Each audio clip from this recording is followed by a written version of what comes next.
আরে আবির, ওই কি জানি বলে আজকে বাংলা ক্লাসে কি পড়াইছে? বাংলা ক্লাস হচ্ছে কালকে মনে হচ্ছে যে সমাজ এক কথা প্রকাশ আর বাগধারা দিয়েছিল। ও, ওগুলো পড়িয়েছে এবং হচ্ছে 9 নাম্বার, 10 নাম্বার, 11 নাম্বার এবং 18 নাম্বার ভাব সম্প্রসারণ গুলো পড়িয়েছে আইডিয়াল গাইড আহ, থেকে। ওগুলো দিয়ে আচ্ছা দিবে ঠিক আছে। গ্রুপে। হুম। তোমার ফারহান কই ডাকতে একদম ভালো লাগে না, তোমার আবির কই ডাকতেই ভালো লাগে। আমারও উইয়ার লাগে যখন আমার কোনো ফ্রেন্ড আমাকে ফারহান বলে থাকে। ও কি অবস্থা, সবাই কেমন আছো? Sound sir. স্যার, ভালো আছে আসসালাম। স্যার। স্যার রাফিউকে আসসালামু দেখেন। আলাইকুম স্যার। ওয়ালাইকুম আসসালাম। রাফিউকে কি দেখেন স্যার। বলছিলে? মিয়াও মিয়াও একটা।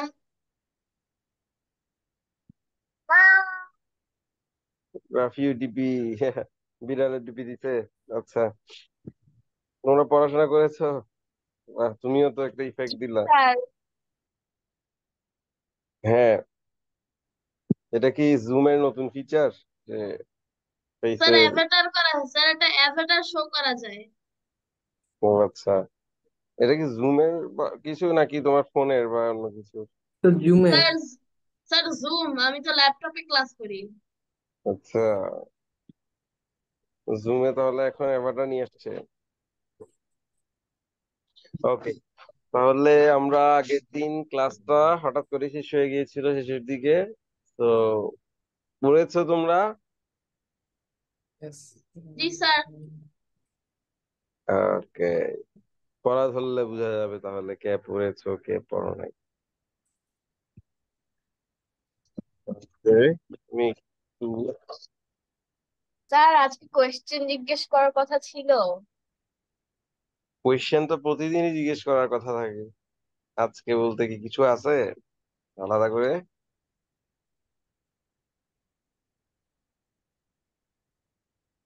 হুম। পড়নি? জি স্যার, পড়ছি তো। স্যার পড়া হয়েছে তো, পড়া হয়েছে পড়া। তো। জি স্যার। No. ওকে, আমি পিডিএফটা ওপেন করে দিব। স্যার স্যার ওই নতুন পিডিএফটা স্যার পেয়েছেন? না, নতুন কোনো পিডিএফ নেই, আগে বছরের যে পিডিএফ সেটা হচ্ছে এটাই। এন্ড আনফরচুনেটলি তোমাদের ফিজিক্যাল কপির সাথে পিডিএফটার একটু স্লাইড ডিফারেন্স আছে। স্লাইড কেন বলতে স্যার যে ওখানে এটা অনেক আছে আমি, পরিমাণে ইনফরমেশন। হ্যাঁ, এই যে পৃষ্ঠা কয়েকটাতে একটু ইনফরমেশন বেশি, যেটা আগের বছরের মোস্ট প্রবাবলি সেই জন্য, মানে ওরা হয়তো চেঞ্জ করে নাই ওই যে পিডিএফ ভার্সনটা যেটা আপলোড করছে। তো সবকিছুতেই চেঞ্জ আছে, বাট এই চ্যাপ্টারেই দেখলাম আমি আর কি যে ডিফারেন্স। ওকে, তোমাদের তাহলে আমি একটু স্ক্রিন শেয়ার দিই আগে, যে আমরা কি পড়েছি। আগের চ্যাপ্টারটা রিভিউ করা হয়নি যেহেতু সময় স্বল্প ছিল।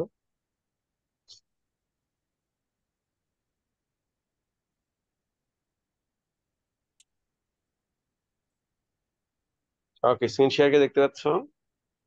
Yes sir. জি স্যার। জি স্যার। হ্যাঁ, ওকে, আমরা এই চ্যাপ্টারটা বলতে গেলে শেষই করে ফেলেছি আগের দিনে। লাস্টের দিকে যেগুলো আছে ওগুলোতে আসলে কেয়ার টেয়ার এগুলো হতে তোমরাই পড়বা। এগুলা এভাবে পড়ানো তেমন কিছু নাই, যে ঠিক মতো ঘুমানো, প্রপার নিউট্রিশিয়াস ফুড খাওয়া, হাইজিন মেনটেইন করা, এগুলো তোমরা পড়বা। এগুলা হচ্ছে বিস্তারিত পড়ার কিছু নেই। তো তোমাদের আমি আজকে একটা হোমওয়ার্ক দিই, সেটা হচ্ছে এই যে এখানে যে এক্সারসাইজ দেখছো, এই এক্সারসাইজটা একটা হোমওয়ার্ক। আচ্ছা, তোমাদের বইয়ে মোস্ট প্রবাবলি 112 পেজে, 112 পেজে একটা বিশাল ইয়ে আছে, যেটা আমি বাংলা ভার্সনের বই দেখেছি। হুম, হ্যাঁ স্যার। বাংলা কি ভার্সনের আছে? বইয়ে একটা ইয়ে দেখেছিলাম, এই যে এটা তোমাদের বইয়ে আছে না? Yes sir. ওকে, এইটা তোমাদের ইয়েস স্যার। হোমওয়ার্ক থাকবে। ওকে, এটা তোমাদের হোমওয়ার্ক থাকলো, এটা আমি এখনই কিছু করতেছি না। ওকে, আমি এই ফুল চ্যাপ্টারটা হচ্ছে হিউম্যান বডি, এটা হচ্ছে পুরোটা আমরা শেষ করেছি পড়ে। এখন হচ্ছে আরেকটু জাস্ট ওভারভিউ করব, তারপর হচ্ছে আমি আজকে নতুন একটা চ্যাপ্টার শুরু করব। আর স্যার নেক্সট লাইক ক্লাসে তোমাদের হচ্ছে আজকের ক্লাসে যা পড়ানো হবে সেটা থেকেও প্রশ্ন থাকবে, এই হিউম্যান বডি চ্যাপ্টারের উপর থেকেও কোয়েশ্চেন আমি করব। হ্যাঁ, তো নেক্সট ক্লাসে যাতে না শুনি যে স্যার পড়া ছিল কিনা কি ছিল। হ্যাঁ, সো ফার্স্টে আমরা হিউম্যান বডিতে আমরা পড়েছিলাম কি ফার্স্টে এই হচ্ছে একটা সাইন্টিফিক নেম পড়েছিলাম যে হিউম্যান কে আমরা কি সাইন্টিফিক নেমে ডাকি, সেরকম প্রত্যেকটা এনিম্যাল ইভেন হোমোসেপিয়েন্স। কি, হোমো হ্যাঁ, সেপিয়েন্স হোমোস্যাপিয়েন্স বলেই রাখি, এমনকি প্রত্যেকটা এনিমেলস এন্ড এছাড়া হচ্ছে তোমার প্ল্যান্টস প্ল্যান্টসেরই এরকম সাইন্টিফিক কিন্তু নাম নেম আছে। আছে। And বাট স্যার তোমরা ওইগুলো কি আমাদের জানা নেসেসারি? বাংলা তোমরা হচ্ছে আপাতত এই যে এটা পড়ো যে তোমাদের মানুষের যেটা আসতেছে আমাদের সামনে আমরা সেটাই পড়বো, যে এখন হচ্ছে আমাদের সাইন্টিফিক নেম, মানুষের সাইন্টিফিক নেম বা হিউম্যানের সাইন্টিফিক নেম হচ্ছে হোমো সাইপিয়েন। হ্যাঁ, তো সামনে যদি ওটুকু আমরা জানলে অন্য কোনো অ্যানিমেলস এর সাইন্টিফিক নেম পাই সেটাও আমরা পড়ার চেষ্টা করবো। ঠিক আছে, তো yes. আচ্ছা, এরপর হচ্ছে ফসিলস কি, আমরা ফসিল কি সেটা পড়েছিলাম যে অনেক বছর ধরে যে যদি কোনো কিছু ভারি ডাউন থাকে, অর্থাৎ মাটির নিচে যদি অনেক দিন ধরে কিছু থাকে সেটার মধ্যে বিভিন্ন ধরনের ডিফারেন্ট চেঞ্জ আসে, সেটা কেমিক্যাল চেঞ্জ আসে, সেটা ফিজিক্যাল একটা চেঞ্জ আসে, ফলে সেটা একটা ডিফারেন্ট টাইপস অফ ইয়াতে কনভার্ট হয়ে যায়, সেটা হচ্ছে ফসিলস। যেমন ধরো এখানে একটা যেটা দেখতে পাচ্ছি, সেটা এটা কি দেখা যাচ্ছে বলো তো, এনি আইডিয়া? স্যার একটা স্নেল। স্নেল। একটা স্নেলের কাভারিংটা আমরা দেখতে পাচ্ছি, অনেকটা ভেতরে যে জি স্নেল স্যার। ছিল সেটা তো মারা গেছে তাই না, সেটা তো আর পাচ্ছি না আমরা। বাট এর যে কাভারিং থাকে না, শেল যেটা থাকে, সেই শেলটা হচ্ছে, সেটাও হচ্ছে আসলে তোমার এই যে সয়েলের সাথে একদম মিক্স হয়ে যাওয়ার কথা ছিল, কিন্তু এই যে এই ডিফারেন্ট কারণে বা এনি চান্স যদি সেটার মধ্যে ডিফারেন্ট কেমিক্যাল চেঞ্জ আসলো, ফিজিক্যাল চেঞ্জ আসে, সেটা মিক্স হইতে পারে না, এটা যেভাবে ছিল ওইভাবেই থেকে যায়। তো সেটাই হচ্ছে ফসিল। অনেক সময় যেটা হয় যে আহ, মাটির নিচে চাপা পড়ে গেছে, তারপর সেই অংশটা হচ্ছে একটা তোমার স্টোন ফর্ম হয়, তো মানুষ যখন পরবর্তী সেই স্টোনটা পায় বা স্টোনটা ভাঙে তখন দেখা যায় ভেতর থেকে ফসিলটা বের হইছে, মানে ঠিক এভাবে প্রিজার্ভ থাকে বলা যায়, অনেক দিন বছর অনেক বছর কোনোভাবে ধরে একটা প্রিজার্ভ স্টোন থাকে। ওই জিনিসে কভার করে ফেলে। স্টোনে থাকতে পারে, সেটা সয়েলের নিচেই থাকতে পারে, ডিফারেন্ট কিছুতে থাকতে পারে আর কি। হ্যাঁ, তো সেটা হচ্ছে মেইনলি তোমার মাটিতে মিক্স হয়ে যাওয়ার কথা কিন্তু হয় না, কেমিক্যাল আর ফিজিক্যাল চেঞ্জেস এর কারণে। তো আমরা এগুলো পড়েছিলাম, ফসিল আমরা বিভিন্ন জায়গা থেকে পাই, পৃথিবীর সব জায়গাতেই মোটামুটি ফসিল পাওয়া যায় ডিফারেন্ট ডিফারেন্ট প্লেসে। তো আফ্রিকা, এশিয়া, ইউরোপে এরকম অনেক ফসিল পাওয়া যায়। এবার আমরা প্রাইমেট নিয়ে পড়েছিলাম, বলেছিলাম কি প্রাইমেট কাদেরকে বলছি, যাদের আমি স্পাইন পাচ্ছি, প্রেজেন্স অফ স্পাইন যাদের থাকে তাদের হচ্ছে আমি প্রাইমেট বলেছিলাম। হ্যাঁ, যাদের স্পাইন নেই তাদেরকে প্রাইমেট বলি না, সো স্পাইন আছে এটার কারণে আমরা হাঁটাচলাও করতে পারতেছি, সো অনেক কিছুই ফ্যাক্ট এখানে। এছাড়াও আমাদের কি কি আছে, আমাদের ডিফারেন্ট অর্গানস আছে, লিভার, লাংস, হার্ট, কিডনি, সেগুলো। সো আমরা এরপর বলেছিলাম যে একেবারে অর্গানস কিভাবে কিভাবে ফর্ম হয়, সিস্টেম কিভাবে ফর্ম হয়। আমাদের হিউম্যান বডিকে আমরা ভাগ ভাগ করেছিলাম, আমি বলেছিলাম যে একটা হিউম্যান বডির একটা পার্ট যদি আমরা কেটে মাইক্রোস্কোপের নিচে দেখি, সবচেয়ে ছোট যে জিনিসটা দেখবো সেটা হচ্ছে সেল। অনেকগুলো ছোট ছোট সেল একসাথে যুক্ত হয়, এভাবে অ্যাটাচ হয়, একসাথে অ্যাটাচ হয়ে যেটা ফর্ম করে সেটাকে আমরা বলি হচ্ছে টিস্যু। তার মানে সেলের চেয়ে টিস্যু অফ কোর্স বড়, একটা বিশাল এরিয়া জুড়ে আমি টিস্যু পাবো। তো আবার অনেকগুলো ডিফারেন্ট টাইপস অফ টিস্যু মিলে একটা অর্গান ফর্ম করে। So different types of tissue যখন একসাথে হয় তখন সেটা মিলে একটা অর্গান ফর্ম করে, সেটা হতে পারে স্টোমাক, সেটা হতে পারে লিভার, সেটা হতে পারে কিডনি। সব ডিফারেন্ট ডিফারেন্ট অর্গান যেগুলো আছে আমাদের বডিতে সেগুলো ফর্ম করে হচ্ছে কয়েকটা টিস্যু মিলে। এবং টিস্যুর কয়টা টাইপস আছে টিস্যুর, সেটা আমরা পড়েছিলাম। সো আচ্ছা, টিস্যু মিলে ফর্ম করলো অর্গান, এবার বেশ কয়েকটা অর্গান নিয়ে একটা সিস্টেম ফর্ম হয়। যেমন আমরা একটা এক্সাম্পল বলেছিলাম সার্কুলেশন সিস্টেম বা কার্ডিওভাস্কুলার সিস্টেম, সেখানে হচ্ছে মেনলি ব্লাড, আমাদের বডিতে যে ব্লাডটা বডির চারপাশ সব জায়গায় মুভ করতেছে, সেটা কিভাবে মুভ করতেছে, হার্ট পাম্প করে ব্লাডকে, সেই জন্য সেই ব্লাডটা মুভ করছে। শুধুমাত্র হার্ট থাকলে তো হবে না, সেই সাথে ব্লাড ভেসেলসও লাগবে বা পাইপের মতন কিছু জিনিস লাগবে যেটার মধ্যে দিয়ে ব্লাডটা যাবে, যেটাকে আমরা বলছি ব্লাড ভেসেলস। তো এই যে হার্ট অ্যান্ড ব্লাড ভেসেলস এগুলো হচ্ছে সার্কুলেশন সিস্টেমের পার্ট। অর্থাৎ এই সিস্টেমের কাজ হচ্ছে তোমার ব্লাডকে এভরি সেলের কাছে পৌঁছে দেয়া। হ্যাঁ, নিউট্রিশন ব্লাডের মধ্যে, ব্লাড পৌঁছাইলে তো না, ব্লাডের মধ্যে তোমার নিউট্রিশন থাকে, এই সাথে অক্সিজেন থাকে, যেগুলো আমাদের সেলের জন্য মাস্ট। কারণ সেল আমরা কি জানি, এনার্জি প্রডিউস করে, সেলের মাইটোকন্ড্রিয়া এনার্জি প্রডিউস করে। তো এই প্রোডাকশন করার জন্য আমাদেরকে অবশ্যই হচ্ছে তোমার অক্সিজেন লাগবে, একই সাথে নিউট্রিশন লাগবে, মানে গ্লুকোজ ফ্রুক্টোজ যে কোনো কিছু লাগবে, গ্লুকোজ। তো এগুলো সেলের কাছে নিয়ে যায় ব্লাড, এবং এই ব্লাড যাওয়ার প্রসেসটা করে কে, এই যে হার্ট পাম্পের কারণে হয়। হার্ট পাম্প করে, তো এই যে টোটাল সার্কুলেশনটাই একটা সিস্টেমের আন্ডারে, যেটাকে কার্ডিওভাস্কুলার সিস্টেম বলা হয়। তার মানে আমি যদি পুরো বডিকে দিকে তাকাই, তাহলে দেখা যাচ্ছে সেখানে শুধুমাত্র সিস্টেম বলতে কার্ডিওভাস্কুলার সিস্টেম না, আমরা আরো বেশ কয়েকটা সিস্টেম পাই। হ্যাঁ, আরো বেশ কয়েকটা সিস্টেম পাই, সেই সিস্টেম সম্পর্কেও আমরা একটু পরেই পড়েছিলাম। তো বেশ কয়েকটা সিস্টেম নিয়ে আমাদের হোল হিউম্যান বডি, এই কয়েকটা সিস্টেম, এখন আমি যদি একটা সিস্টেমকে ধরি, সেখানে থাকে কয়েকটা অর্গান। এই অর্গানটা আবার ফর্ম হয় কি দিয়ে, কয়েকটা টিস্যু দিয়ে। এই টিস্যুকে যদি আমি আরো কাটি, তাহলে দেখা যায় কয়েকটা সেল দিয়ে টিস্যুটা ফর্ম হচ্ছে। তো এখন টিস্যুর কি কি টাইপস আছে, এই যে সেল কয়টা আছে, সেল নিয়ে আমরা অনেক ডিসক্রাইবলি পড়েছিলাম অন্য একটা চ্যাপ্টারে। তো এই চ্যাপ্টারে আমরা সেটা বলছি না, চ্যাপ্টার 3-তে আমরা ডিসক্রাইব করেছিলাম। এই চ্যাপ্টারে জাস্ট এমনি সেল কি সেটা নিয়ে একটা কথা। 37 ট্রিলিয়ন, হ্যাঁ, সো এরকম হচ্ছে সেল আমাদের আছে, যেটা বলা হয়। এছাড়াও হচ্ছে টিস্যু নিয়ে বলেছিলাম, টিস্যুতে বলেছিলাম 4 টাইপস অফ টিস্যু আছে। এই 4 টাইপস অফ টিস্যু নিয়ে ডিফারেন্ট অর্গান ফর্ম হয়। সেটা হতে পারে লিভার, সেটা হতে পারে কিডনি, সেটা হতে পারে স্টোমাক। যেসব এই 4 টাইপস এর টিস্যুই সেখানে থাকবে। তো 4 টাইপস অফ টিস্যু কি কি, যে epithelial tissue, muscle tissue, nerve tissue and connective tissue. প্রত্যেকটার কাজ আমরা বলেছিলাম, এপিথেলিয়াল টিস্যুর কাজ হচ্ছে কাভারিংস করা, মাসল টিস্যুর কাজ হচ্ছে মাসল ফর্ম করা, এবং একই সাথে এটা কন্ট্রাকশনের কারণে, মাসল টিস্যু যখন টান খায় বা কন্ট্রাক্ট হয়, এটার কারণে হচ্ছে একের সাথে অ্যাটাচড বোনটাও কন্ট্রাক্ট করে, ফলে আমরা হাঁটা চলা করতে পারি। মেইনলি এইগুলো আমরা বলেছিলাম। যে না, এছাড়া হচ্ছে এটা আমাদের বডিকে প্রোটেক্ট করে। হ্যাঁ, মাসল দিয়ে যখন আমাদের বডি কভার থাকে, ভেতরে যেসব অর্গান থাকে সবগুলো প্রোটেক্টেড থাকে। এরপর হচ্ছে নার্ভ টিস্যু। নার্ভ টিস্যু কি, সেন্সিটিভিটি, আমাদের বডির সেন্সিটিভিটি এখন ব্রেইনের কমান্ড যেটা, সেটা নিয়ে যায়।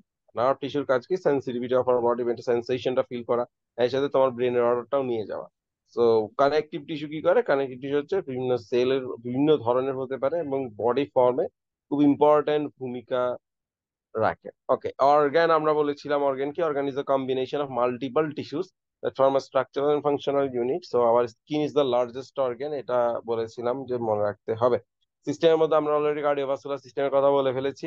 এবার ইন্টিগ্রেটেড সিস্টেম, এটার মেইন জিনিসটা ছিল হচ্ছে স্কিন। স্কিন কি করে, আমাদের হোল বডিকে কভার আপ করে, ফলে আমরা different types of micro organism, মানে ভাইরাস ব্যাকটেরিয়া যে এনভায়রনমেন্টটা আছে, সেটা ডিরেক্টলি আমার বডির সংস্পর্শে বা আমার বডির কন্ট্যাক্টে আসতে পারে না, কারণ আমার স্কিন সেটাকে আটকে দিচ্ছে। আমার স্কিন যখন আমি সাবান দিয়ে বা কোনো অ্যান্টিসেপটিক দিয়ে ক্লিন করে ফেলবো, তখন ওই যে মাইক্রোবিয়াল এজেন্ট বা ভাইরাস ব্যাকটেরিয়া, সেটাও কিন্তু মারা যায়, অর্থাৎ সেটা আমার বডিতে ঢুকতে পারলো না, কোনো ডিজিজ ক্রিয়েট করতে পারলো না। তাই ইন্টিগ্রেটেড সিস্টেম এটা প্রোটেকশনে খুব ভূমিকা, বড় একটা রোল প্লে করে থাকে। এরপর হচ্ছে মাসকুলার এন্ড স্কেলেটাল সিস্টেম। এটা আমরা একটু আগে বলেছিলাম যে মাসলের সাথে বোনস একেবারে লাগানো থাকে, বোনসের সাথে মাসল গুলো খুব ক্লোজলি লাগানো থাকে। তো মাসল যখন কন্ট্রাক্ট করে, অর্থাৎ টান খায়, তার সাথে সাথে যেই বোনসটা থাকে সেটাকেও টান দেয়। ফলে দেখা যাচ্ছে যে আমরা যখন আমার মাথা দিয়ে যখন কোনো কমান্ড দিই যে হাতটা ভাঁজ করো, হ্যাঁ, ফোল্ড দ্য হ্যান্ড, তো তখন আমার ব্রেন থেকে এই কমান্ডটা চলে যায় আমার হাতের মাসেলে। তো মাসলটা কি করে, একটা টান খায়, একটা ফোর্স ওটার উপর দিয়ে কাজ করে। হ্যাঁ, কারণ ব্রেন ওটাকে অর্ডার দিছি যে টান খাইতে হবে তোমাকে এখন। তো ওটার সাথে অ্যাটাচ যে বোনসটা আছে, ওটাও একই সাথে তোমার কন্ট্রাক্ট করে, অর্থাৎ টান খেয়ে খাই। সেই জন্য ফুল যে হ্যান্ডটা আছে সেটা ফ্লেক্স হয়, অর্থাৎ ভাঁজ হয়। তো এই যে ফ্লেক্স হওয়া, এটা ইউজ করেই আমরা হাঁটা চলা করতে পারি, আরো অনেক ধরনের কাজ করতে পারি। একই সাথে শুধু হাঁটা চলা না, এটা আমাদের বডি শেপ ফর্ম করে। একই সাথে হচ্ছে এই যে মাসলের যে লেয়ার, আমি যদি পিকচারটা দেখি এখানে, এই যে মাসলের যে লেয়ার, সেটা দেখো যে বডির উপর একটা আলাদা কাভারিং ক্রিয়েট করছে মাসেল গুলো। তো এর ভেতরে যে অর্গান গুলো প্রোটেক্টেড থাকে, ভিতরে পেটের ভিতর, বুকের ভেতর, হ্যাঁ, আমাদের থোরাসিক কেজ এন্ড অ্যাবডোমেন যেটাকে বলছি, পেট, সেটার মধ্যে অনেকগুলো অর্গান সেফলি থাকে। সো এইটা তার মানে প্রোটেকশনের কাজও করছে অর্গানকে। এরপর রেসপিরেটরি সিস্টেম, আমি ওয়ার্ডটা থেকে বলেছিলাম যে কাজ কি সেটা বুঝে নিবা। রেসপিরেটরি সিস্টেমের কাজ হচ্ছে রেসপিরেশন করা। রেসপিরেশন মানে কি, বাতাস বের করা, বাতাস নেওয়া। ব্যাপারটা কি আসলে তাই? না অনেকটাই তাই। স্যার, স্যার হ্যাঁ, আমরা আচ্ছা, অক্সিজেন নেই কিন্তু কার্বন ডাই অক্সিজেন অক্সাইড নেই, রিলিজ করি। Okay good. হ্যাঁ, এই যে অক্সিজেন নিচ্ছি, একই সাথে কার্বন ডাই অক্সাইডটা আমরা ছেড়ে দিচ্ছি। এটাই হচ্ছে মেনলি রেসপিরেটরি সিস্টেমের কাজ। ভাস্কুলার সিস্টেমের কাজ কি, ভাস্কুলার সিস্টেমের কাজ হচ্ছে এই যে রেসপিরেটরি সিস্টেম যে অক্সিজেনটা নিল, সেই অক্সিজেনটা হচ্ছে ফার্স্টে এসেই তোমার ব্লাডে মিক্স হয়ে যায়। ব্লাডে মিক্স হয়ে যায়, এখন ব্লাডটা তারপর চলে যায় হচ্ছে তোমার হার্টে। হার্টের কাজ কি? পাম্প করা, একটা পাম্পিং মেশিনের মতো, হ্যাঁ হ্যাঁ। স্যার, আমাদের তো বডির সকল জায়গায় হার্ট ব্লাড পাম্প করে। ব্লাড সকল জায়গায় হার্ট হচ্ছে পাম্প করে ব্লাডটাকে বডির সকল এরিয়াতে পৌঁছে দেয়। ফলে তোমার হার্ট ব্লাডে তো শুধুমাত্র অক্সিজেন থাকে তা না, নিউট্রিশনও থাকে। আর আমি বলেছি সেলের জন্য অফকোর্স এই নিউট্রিশন এন্ড অক্সিজেন দুইটাই দরকার। একই সাথে সেল তো এই যে বিভিন্ন কিছু করে বিভিন্ন বায়োকেমিক্যাল কিছু ঘটে, রিয়েকশন ঘটে, তার মধ্যে ওয়েস্ট প্রোডাক্ট প্রডিউস হয়, সেই ওয়েস্ট প্রোডাক্টটাকেও নিয়ে আসতে হয়, হ্যাঁ। সো এগুলো সবকিছু করা হচ্ছে ব্লাডে, ব্লাডের সেটা নিয়ে যাচ্ছে। তো এই যে ব্লাড এন্ড হার্ট, তারপরে ব্লাড ভেসেল, এগুলো সবগুলো হচ্ছে সার্কুলেশন সিস্টেমের পার্ট বা কার্ডিওভাস্কুলার সিস্টেমের পার্ট। এরপর আসি ডাইজেস্ট সিস্টেম, আমরা যে খাচ্ছি এবং একসাথে খাবারটা আবার বেরও করে দিচ্ছি, এই পুরোটা কাজই ঘটে হচ্ছে ডাইজেস্টিভ সিস্টেমের মধ্যে। ডাইজেস্টিভ সিস্টেমের মধ্যে কি কি অর্গান আছে সেটাও আমাদেরকে জানতে হবে। মাউথ, ইসোফেগাস, স্টোমাক, একদম মুখ থেকে স্টোমাক। শুরু করে সিরিয়ালি, হ্যাঁ। যে মাউথের পরই লম্বা করে যেটা আছে, আমি বলছিলাম এই যে এটা হচ্ছে ইসোফেগাস, এই যে নিচে পিকচারে এই লম্বা এটা হচ্ছে ইসোফেগাস। এরপরে সেটা আসে হচ্ছে এখানে স্টোমাকে, স্টোমাক থেকে এরপর এখানে নাড়িভুড়ি যেটাকে আমরা বলি, সেটা হচ্ছে small intestine and large intestine. এরপর হচ্ছে এগুলো হচ্ছে আমরা খাই, আমরা যখন কোনো খাবার খাই তখন ইন্টেস্টাইনে গিয়ে সেগুলো কি হচ্ছে অ্যাবজর্ব হয়।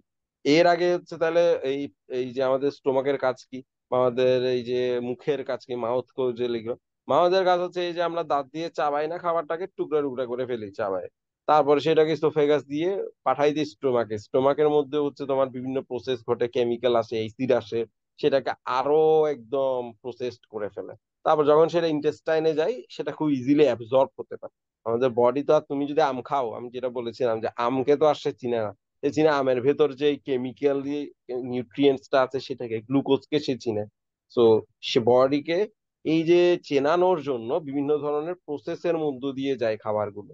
সো শেষে গিয়ে ইন্টেস্টাইনে গিয়ে সেগুলো অ্যাবজর্ব হয়।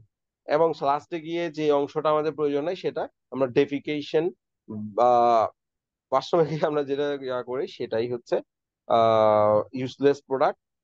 ওটাও হচ্ছে মেইনলি আমাদের পুরোপুরি ডাইজেস্টিভ সিস্টেমকে কমপ্লিট করে আর কি। So therefore, last part of this system is the anus, which acts as a way to release unusable parts or wastes of the waste of our food from our body. ওকে, এরপর হচ্ছে renal সিস্টেমে আমরা বলেছিলাম renal system কি করে, mainly nitrogenous যেসব West products আছে ব্লাডের মধ্যে সেটাকে ফিল্টার করে। ব্লাডটা কন্টিনিউয়াসলি রেনাল বা কিডনির মধ্যে দিয়ে যায়, and kidney always urine produce করতে থাকে। ইউরিনটাতে কি থাকে, তার মানে নাইট্রোজেনাস ওয়েস্ট প্রোডাক্টস গুলো থাকে। ব্লাডের মধ্যে যে waste product, nitrogenous waste product, সেগুলো ইউরিন হওয়ার মাধ্যমে বেরিয়ে পড়ে। তো ব্লাডটা তার মানে ফিল্টার হয়ে যাচ্ছে, ফ্রেশ একটা ব্লাড হয়ে যাচ্ছে। নার্ভাস সিস্টেমের কাজ আমরা সবাই জানি, আমি যে কমান্ডটা দিচ্ছি সেটা অর্গানে নিয়ে যাওয়া, আবার অর্গানের থেকে কোনো সেন্সিটিভিটি আমার কাছে নিয়ে আসা। অর্থাৎ অর্গানে যদি কোনো, আমার হাতে যদি কেউ একটা, ধরো যে গুঁতা দিল, হ্যাঁ, একটা জোরে একটা পিঞ্চ করলো, তখন সেই সেন্সিটিভিটিটা আমার হাতে আমার মাথায় নিয়ে আসবে। তখন আমি ফিল করবো যে না, আমি হাতে ব্যথা পাচ্ছি। তো এই কাজটাও করে নার্ভাস সিস্টেমের কাজ। আবার আমি তখন হাতে ব্যথা পেয়ে হাতকে আর সাথে সাথে কমান্ড দিব যে হাতটা সরে যাও। ওই জায়গায় যেহেতু তোমাকে একটা গুঁতা খাইছো, তুমি হাতটা সরাই ফেলো। তো সে কাজটাও করে নার্ভাস সিস্টেম। এরপর এন্ডোক্রাইন সিস্টেম, আমি বলেছিলাম যে হরমোনস কি।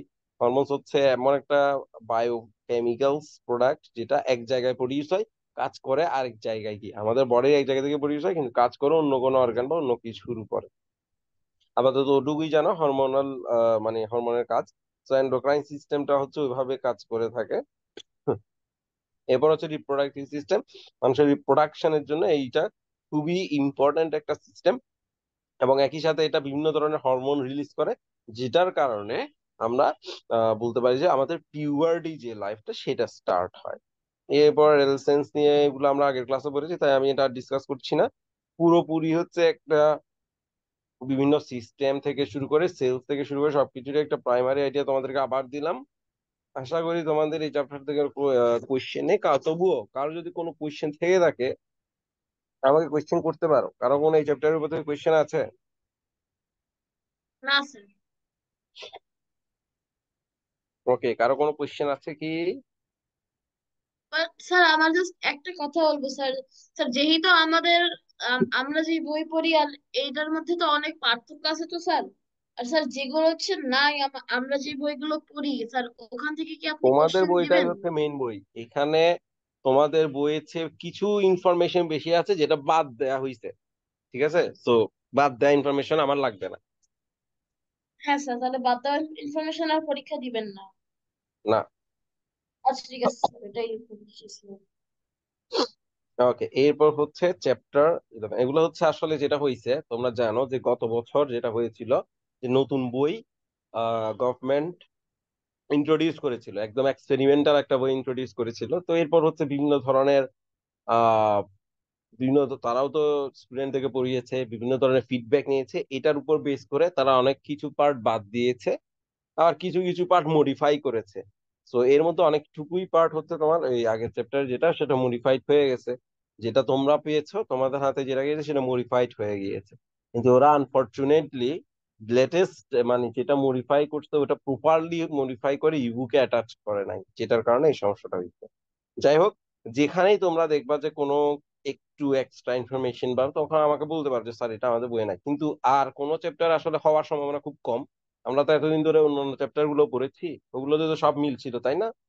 খুব কমই বা খুব তেমন একটা ডিফারেন্স আমার মনে হয় না ছিল, সবকিছুই সেম।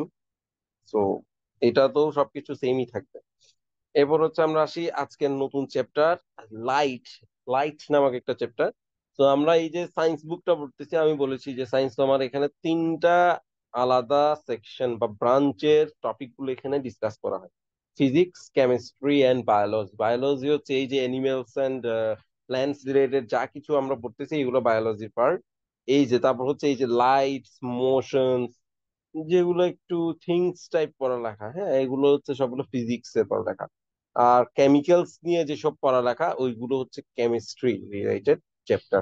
তো এই যে লাইট, লাইট এটা হচ্ছে ফিজিক্স এর একটা চ্যাপ্টার। তো আমরা লাইটের চ্যাপ্টারটা খুবই ইন্টারেস্টিং। তো এবং এটা আমরা একটু স্টার্ট করি, হ্যাঁ? এটা আমরা যত দ্রুত পারবো শেষ করার চেষ্টা করব, বাট আজকে তো শেষ হবে না, আজকে যতটুকু পারি।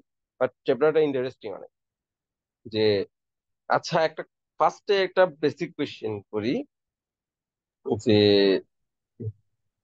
আমরা যদি কোনো একটা জিনিস যে দেখছি, এটা এটা দেখার কারণ কি? স্যার আমি যে কারণ হচ্ছে কোনো, স্যার যে লাইটটা আছে স্যার ওইটা ওই হ্যাঁ, অবজেক্টটা বাউন্স করে আমার চোখে যে রেটিনা আছে ওইটা ভিতর দিয়ে দিয়ে স্যার আমার ব্রেন ওটাকে রেজিস্টার করছে। Very good. ও কিন্তু খুব ভালো একটা আনসার দিছে। যে আমি হচ্ছে যখন কোনো একটা অবজেক্ট দেখছি, আলটিমেটলি অবজেক্টের নিজের কোনো কিন্তু কিছু নাই যেটার কারণে সে আমার কাছে শো করবে। এটা সবটাই আমরা দেখছি কারণ সান থেকে লাইট আসে, লাইট এসে ওই অবজেক্টটার উপর পড়ে, সেটা রিফ্লেক্ট হয়, রিফ্লেক্ট হয়ে আমার চোখে আসে, তখন আমি ওই অবজেক্টটা দেখতে পারি।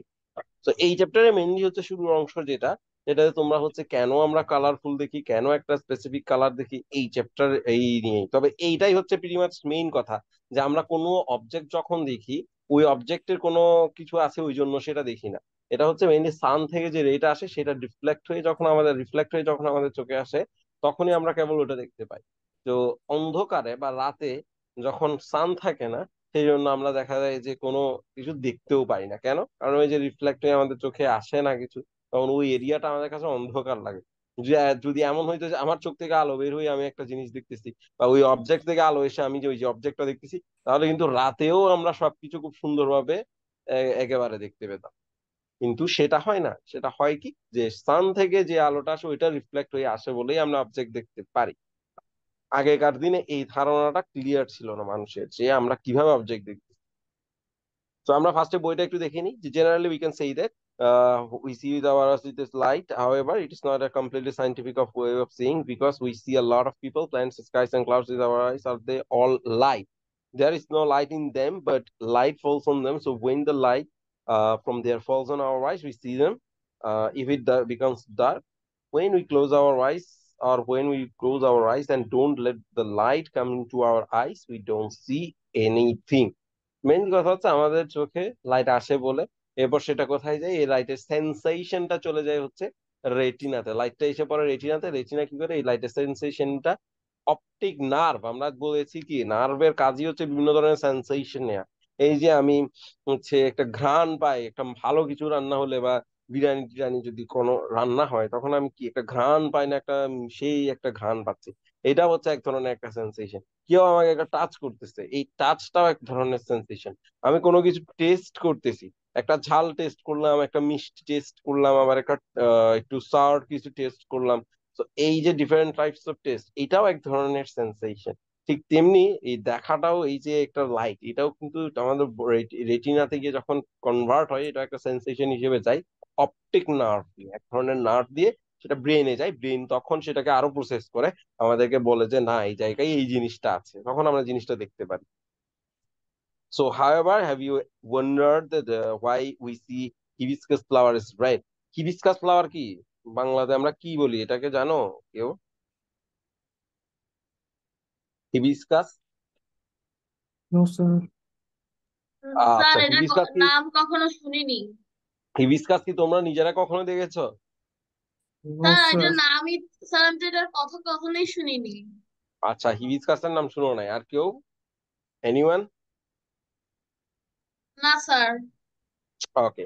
তোমরা কি জবা ফুলের নাম শুনেছো কেউ? Yes sir. Yes sir. হ্যাঁ, এই ইয়েস যে স্যার। জবা ফুলটার নামই হচ্ছে হিবিস্কাস। জবা ফুলের সাইন্টিফিক নেম হচ্ছে হিবিস্কাস রসাসিনেনসিস। এটা তোমাদের লাগবে না স্যার এখন, আচ্ছা এটা তোমাদের লাগবে না এখন, বাট স্টিল আমি স্যার এটা এটার জানার জন্য বললাম আর কি। আরেকটা নাম যে এটা, হচ্ছে চায়না রোজ। হ্যাঁ হতে পারে। ওই চায়না কি বলছো? চায়না রোজ হচ্ছে হিবিস্কাসের আরেকটা নাম। ওকে, গুড। ওটা আমার জানা নাই। বাট এমনি এই যে এই হিবিস্কাস নামটা আসছে হচ্ছে তোমার হিবিস্কাস রসাসিনেনসিস থেকে। হিবিস্কাস রসাসিনেনসিস হচ্ছে এই যে জবা ফুল যেটাকে আমরা বলতেছি বাংলায়, এই ফুলটার একটা scientific name. So hibiscus flower বলছে তোমাদের বইয়ে ডিরেক্টলি এটাকে। So we see a hibiscus flower as red and the leaves of the hibiscus flower as green. এটা একদম টকটকে লাল হয়। শুধুমাত্র লাল যে হয় তা না, হিবিস্কাসের এখন অনেক ধরনের ভেরিয়েশন পাওয়া যায়। রেড হইতে পারে, হোয়াইটও হইতে পারে, পিঙ্ক হতে পারে, অনেক ধরনের ভেরিয়েশন এখন চলে আসছে। তো আমরা দেখি যে হিবিস্কাসের, আমরা হচ্ছে এখন যে আমাদের কোয়েশ্চেন সেটা হচ্ছে একটা হিবিস্কাস কাছে আমরা ফ্লাওয়ারটাকে রেড দেখতেছি, হ্যাঁ, আবার আবার বলতেছি কি যে লিভসটা হচ্ছে গ্রিন। কিন্তু আমরা বলেছি যে ওই জায়গা থেকে আলো আসলে আমরা ওই জিনিসটাকে দেখতে পাই। তাহলে এই যে কালার ভেরিয়েশন, একটা রেড দেখতেছি একটা গ্রিন দেখতেছি, এইটা কেন ঘটতেছে? তাই না? আলো আসতেছে তো সবই একই কালার দেখার কথা, যে একই একটা আলো আসতেছে সান থেকে, ওই আলোটাই ওই যে অবজেক্টে পড়তেছে, কিন্তু এই যে কালারটা ডিফারেন্ট হয়ে যাচ্ছে, এইটা কেন হচ্ছে? So if you want to understand that, you need to know a little more about the light. অনেকগুলো পেন্সিল দিছে ডিফারেন্ট কালার। তো এখন আমরা কালার অফ লাইটে আসি। কালার অফ লাইট হচ্ছে খুবই ইন্টারেস্টিং একটা জিনিস। আগের দিনে যেরকম ছিল ব্যাপারটা, সেটা হচ্ছে মানুষ কিন্তু জানতো না যে এই যে সান থেকে যে লাইটটা আসে, এটা হচ্ছে transparent light, but still it has a lot of colors inside. তো 70 এইটা, হ্যাঁ হ্যাঁ, সো এই যে ডিফারেন্ট টাইপস অফ কালার এখানের মধ্যে আছে, সেটা যখন সায়েন্টিস্ট নিউটন ফার্স্ট এক্সামিন করে, এবং সেটা একটা প্রিজমের মধ্য দিয়ে সে দেখে যে যখন একটা প্রিজমের মধ্য দিয়ে ওই সানলাইটটা এন্টার করে, তখন সেটা অলরেডি ডিফারেন্ট কালার, কয়টা কালার, 1 2 3 4 5 6 7, টোটাল 7 7টা। কালার্স। হ্যাঁ, 7 ডিফারেন্ট কালার্সে ডিভাইড হয়ে যায়। যখন একটা প্রিজমের মধ্যে দিয়ে যাবে তখন 7টা ডিফারেন্ট কালার ডিভাইড হয়ে যায়। তখন সে বুঝতে পারে যে এই যে আমরা লাইটটা দেখছি, তার মানে এটা কিন্তু কোনো ট্রান্সপারেন্ট বা হোয়াইট কালারের কোনো কিছু না, এটার মধ্যে সব কালারই আছে, সব কালার একসাথে মিক্স হয়ে এই কালারটা ফর্ম করছে।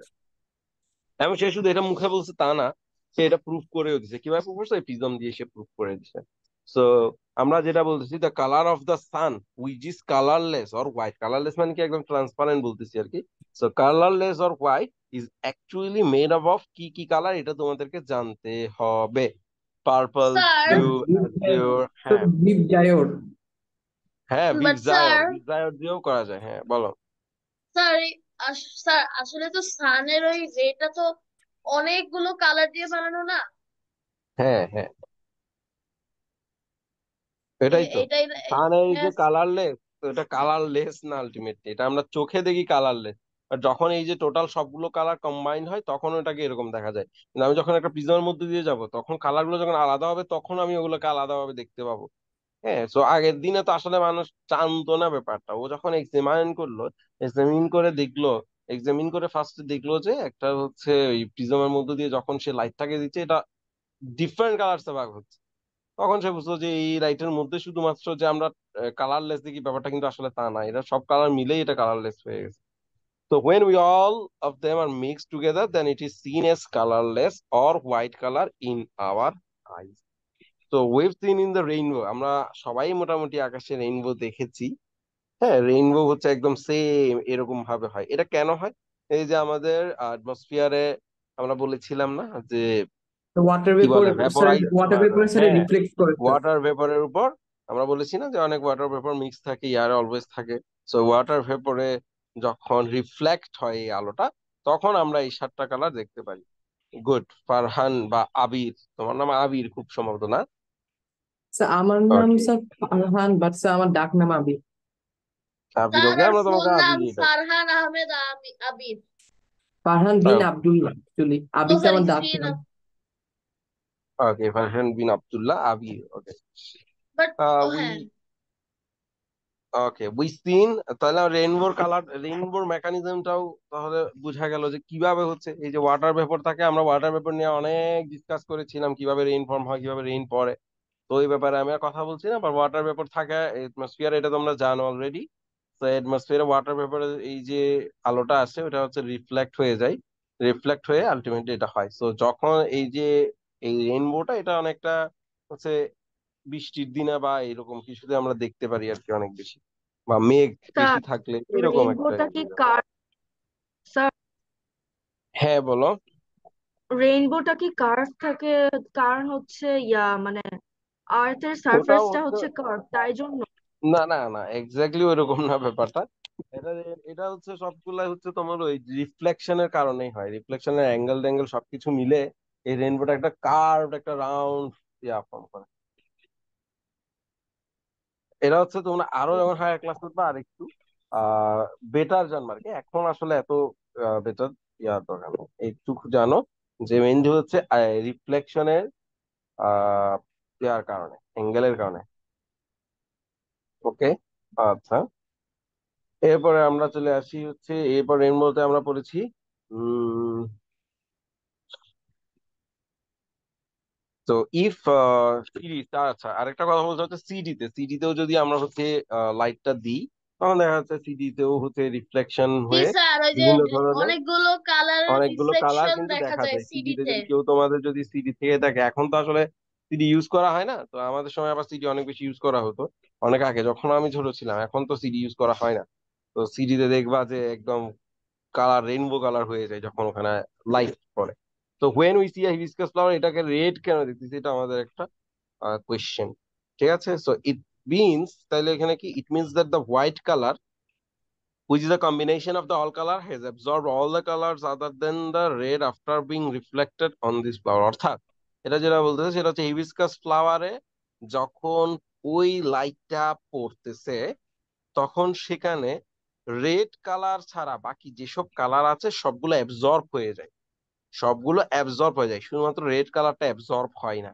তখন সেটা রিফ্লেক্ট হয়ে আমার চোখে আসে, তাই আমি ওই হিবিস্কাস ফ্লাওয়ারটাকে রেড কালার দেখতে পারি। ওকে, তাহলে এখন সেম কাহিনী তুমি বলতে পারো লিভস কেন আমি গ্রিন দেখতেছি। এই যে লাইটটা পড়তেছে ওই জায়গাতে, লাইটের ওই জায়গাতে গ্রিন কালার যেখানে আছে ওই জায়গায় গ্রিন কালারটা অ্যাবজর্ব হয় না, বাকি সব কালার অ্যাবজর্ব হয়ে যায়। তো এই যে কালারটা অ্যাবজর্ব হয় না, ওটা রিফ্লেক্ট হয়ে কি আসে, আমার চোখে চলে আসে, তখন আমি ওই কালারটাকে দেখতে পারি যে এই কালারটা হচ্ছে গ্রিন কালার। এইভাবে প্রত্যেকটা অবজেক্টে আমরা যেখানে কালার দেখতেছি, যে কালার দেখতেছি, সেটা দেখার কারণ হচ্ছে ওই জায়গায় ওই কালারটা অ্যাবজর্ব হয় নাই, বাকি কালার গুলো অ্যাবজর্ব হয়ে গেছে, ওই কালারটা অ্যাবজর্ব হয় নাই, তাই ওটা রিফ্লেক্ট হয়ে আমার চোখে এসে পড়তেছে। দেখো সেম কালারটাই বলছে has been reflected, so when dispersed green color to comes our eyes we see it as green। So এই যে এখানে পিকচারটা দেখো, এটা খেয়াল করো যে এটা হচ্ছে একটা লাইট, এটা হচ্ছে একটা লাইট। লাইট থেকে তো তোমার সব কালার আছে, তো লাইটের মধ্যে এই যে হিবিস্কাস ফ্লাওয়ার, ফ্লাওয়ারের উপরের অংশটা এটা তো রেড কালার, এখানে এসে তোমার বাকি সব কালার, রেড ছাড়া বাকি সবগুলো অ্যাবজর্ব হয়ে যায়, এবং শুধুমাত্র রেডটা অ্যাবজর্ব হয় না, তখন এটা রিফ্লেক্ট হয়ে আমার চোখে যখন আসে আমি এটাকে রেড দেখতেছি। একই সাথে তো নিচে এটার ইয়াও থাকে, কি থাকে, লিভস থাকে। তো লিভসে এসে তোমার রেডও অ্যাবজর্ব হয়ে যায়, বাট গ্রিনটা আর অ্যাবজর্ব হয় না। তখন গ্রিনটা তোমার রিফ্লেক্ট হয়ে আমার চোখে আসে, তখন আমি red দেখতে পারি।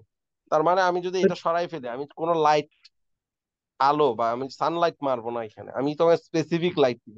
ধরো যে আমি শুধুমাত্র এখানে রেড কালারের একটা লাইট দিলাম, শুধুমাত্র রেড কালার, তখন কি হবে? শুধুমাত্র স্যার রেড দিলে এখানে তো আমি অন্য কালার দিই নাই। তো রেড কালারটা কি হবে এইখানে যখন এই ফ্লাওয়ারটার উপর পড়বে, এনিওয়ান কেউ কি বলতে পারবে এটা কি হবে? কোনটা স্যার? স্যার, এই যে শুধুমাত্র রেড কালার যদি আমি ইউজ করি সানলাইটের, সানলাইট বাদ দিয়ে, শুধুমাত্র ধরো যে এটা হচ্ছে ফ্লাওয়ার, ঠিক আছে, এটা আমি একটা ফ্লাওয়ার আঁকলাম, এই ফ্লাওয়ারটা কালার হচ্ছে রেড, এটা হচ্ছে রেড কালার একটা ফ্লাওয়ার। তো এটা হচ্ছে আমার চোখ। ঠিক আছে, তো এখানে আমি শুধুমাত্র একটা রেড কালারের লাইট দিলাম, স্যার তাহলে রেড স্যার আমি কালার। রেড কালারই দেখবো। আচ্ছা, আর এগুলো হচ্ছে লিপস। স্যার তাহলে স্যার আমি লিভ থেকে স্যার কালারলেস দেখবো। ওকে, গুড। ও যেটা বলছে সেটা একদম প্রপার কথা বলছে, সেটা হচ্ছে আমি যদি রেড কালার দিই, তাহলে এই জায়গাটা হচ্ছে আমার যে রেড কালার ফ্লাওয়ার, এই রেড কালার ফ্লাওয়ারে রেড কালার তো অ্যাবজর্ব হবে না, সেটা রিফ্লেক্ট হয়ে যাচ্ছে। রিফ্লেক্ট হয় বলেই তো এটাকে আমি রেড দেখি, আমি তো বলেই দিছি রেড কালার ফ্লাওয়ার, তার মানে ওখানে রেড কালারটা রিফ্লেক্ট হবে, অর্থাৎ এই কালারটাকে আমি দেখতে পাবো, যেটা রিফ্লেক্ট হয় ওইটা থেকেই তো আমি দেখি। তো এখানে আমি যখন রেড কালার মারতেছি, তখন এই যে এই পিকচারটা খেয়াল করো, এখানে যখন আমি রেড কালার মারতেছি, এই ফ্লাওয়ারটা তখন রিফ্লেক্ট করে দিচ্ছে, তাই আমি ফ্লাওয়ারটাকে রেড দেখতেছি। কিন্তু লিপস এর কালার কি? গ্রিন। কিন্তু আমি তো কোনো গ্রিন কালার দিচ্ছি না। আমি যেহেতু গ্রিন কালার দিচ্ছি না, এই জায়গায় কোনো গ্রিন কালার রিফ্লেক্ট হতে পারছে না। এখানে গ্রিন ছাড়া বাকি যেই কালারে আমি দিব সেটা অ্যাবজর্ব হয়ে যাবে। তো এখানে আমি যেহেতু রেড কালার দিচ্ছি, সেহেতু সেটা অ্যাবজর্ব হয়ে যাচ্ছে, অর্থাৎ এই জায়গাটা তখন আমি কালারলেস দেখবো, অথবা ডার্ক কালার দেখবো, বা কিছু দেখতে পাচ্ছি না, এরকম আর কি অবস্থা আমার। বোঝা গেছে? এটা একটা ডার্ক কালার হয়ে যাবে, দেখো peach dark in the red light, এই লিপসটা। ঠিক তেমনি তার মানে আমি যদি শুধু গ্রিন মারি, শুধুমাত্র একটা গ্রিন লাইট দিলাম এখানে, শুধু গ্রিন লাইটে, তখন কি দেখা যাচ্ছে এই যে আমাদের ফ্লাওয়ার, যেটা ফ্লাওয়ারটা তো তোমার রেড কালারের, সেখানে তো গ্রিন লাইট অ্যাবজর্ব হয়ে যাবে, সেটা তো রিফ্লেক্ট করবে না রেড লাইট, সেটা গ্রিন লাইট অ্যাবজর্ব করে ফেলবে, ফলে এটা পিচ ডার্ক দেখা যাবে। কিন্তু লিভস এর কালার কিন্তু গ্রিন, সে কিন্তু গ্রিন কালারটা রিফ্লেক্ট করে দিবে, সেখানে বাকি সব কালার সে অ্যাবজর্ব করে নিবে, but green colour say reflect করবে, তখন আমরা শুধুমাত্র এই গ্রিনটা ভালোভাবে দেখতে পাবো। তো কোনো একটা জিনিসের প্রপার কালার দেখার জন্য, সেজন্য আমরা যেটা ইউজ করি সেটা হচ্ছে সানলাইট, একদম প্রপার কালার যেটা, সেটা তুমি তখন সানলাইটে দেখতে পাবা, কারণ এক্সাক্ট অ্যামাউন্টটাই সে রিফ্লেক্ট করে। এখানে তো ধরো আমি শুধু রেড দিলাম, তো রেডটা অনেক বেশি হয়ে যেতে পারে, এখানে শুধু গ্রিন দিলাম, গ্রিনটা অনেক বেশি হয়ে যেতে পারে। তো কালারটা একটু ভেরি করতে পারে, কিন্তু সেই তুলনায় আমি যদি সানলাইট ইউজ করি, সেটা প্রপারলি সে রিফ্লেক্ট করবে। So you can realize that the meaning of the something to look black is that all colors have been absorbed. তার মানে কোন একটা জায়গায় যখন কোন একটা জিনিস বা একটা একটা কোন একটা কাপড় যেটা ফুল ব্ল্যাক, এটাকে আমি ব্ল্যাক কেন দেখতেছি, তার মানে হচ্ছে ওখানে কোনো কালারই আর রিফ্লেক্ট করে আমার আইতে আসতেছে না, সব কালারই অ্যাবজর্ব হয়ে যাচ্ছে ওই জায়গাটাতে। যেহেতু সব কালার অ্যাবজর্ব হয়ে যাচ্ছে, তাই ওই জায়গাটাকে আমি দেখতেছি কি ব্ল্যাক কালার, যেখান থেকে কোনো রিফ্লেকশনে আমার চোখে কিছু আসবে না, ওই জায়গাটাকে তো আমি দেখতে পাবো না, তাই না? তো যে জায়গাটাকে আমি দেখতে পাবো না, সেটা অফকোর্স ব্ল্যাক কালার। তো এই ব্ল্যাক কালার কোনো কিছু আমি যদি কাপড় পরি, তার মানে সেটা হচ্ছে তোমার সবকিছু অ্যাবজর্ব করে নিচ্ছে, সব কালার অ্যাবজর্ব করে নিচ্ছে, তাই আমি কিছু দেখতে পাচ্ছি না, তাই ওটা ব্ল্যাক কালার দেখতেছি। তো এই সিস্টেমটা ইউজ করে কিন্তু আমরা কাপড় অনেক সময় সামার এন্ড উইন্টারে করতে পারি, যে সানরাইজ বেশি পড়লে তোমার ব্ল্যাক কালার যদি পরো তুমি সানরাইজের জায়গায়, ধরো গরমের দিনে যদি তুমি ব্ল্যাক কালারের কাপড় বেশি পরো, তখন সেটা কিন্তু বেশি লাইট অ্যাবজর্ব করে নিবে, ফলে তোমার আরো বেশি গরম